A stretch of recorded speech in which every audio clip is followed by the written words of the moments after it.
The development of the asphalt paver in the early part of the 20th century changed the way roads were built. The paving machine took over from large crews who paved surfaces manually using picks and shovels. This invention has made it a lot easier to pave the way. The asphalt paver transforms rough roads into smooth ones. This paving machine distributes asphalt, levels it, and also provides the initial compaction. Making one starts with a computerized plasma cutter. The operator programs it to cut out all the parts of the paver structure from heavy-gauge steel plates. It also configures the cutting to minimize waste.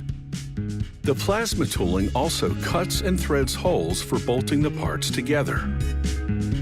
Once the parts have been cut, a crane transfers them to a welding fixture. The fixture holds the parts for the paver frame in tight alignment, while a welder tacks them together. He also tack welds smaller parts like engine mounts to the structure. Once the tack welds are done, he does full welds throughout, creating strong, thick seams. A team loads more steel into a computerized press brake. It clamps the steel plate between a matching punch and die. Then, using hydraulic power, the press brake makes precise bends to shape the steel into a section of the paver hopper. With the first bend done, one of the workers measures the angle with a digital level to confirm that it's exactly right.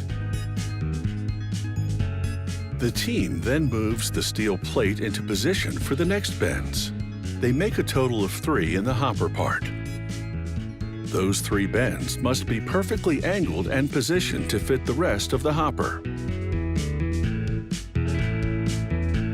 It's why precision is critical.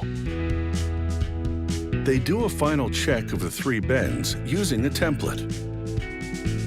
Next, a welder joins a side panel to the hopper part with the 3 bends. These 2 parts form the left side of the hopper. After an acid wash, it's into the paint booth to coat the steel with an epoxy primer and urethane paint.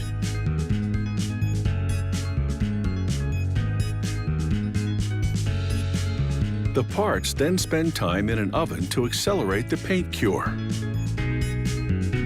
Then it's over to the assembly line, where construction of the paver tractor is already underway.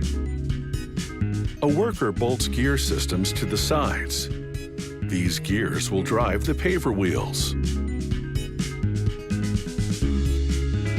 With the help of a crane, the team guides the engine into position. The engine's mounting structure mates to bushings in 4 locations.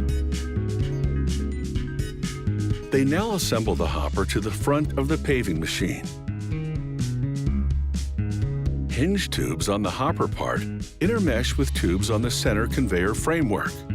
They'll run a long pin through these hinge tubes to complete the assembly. With everything in good working order, they're ready to build the screed, beginning with the base plate. The screed is a critical apparatus. Its system of vibrating extenders both levels and compacts the asphalt once it's deposited on the road. They're also equipped with heating elements to keep the asphalt workable. They run a battery of tests on all these components to confirm that the screed is fully operational.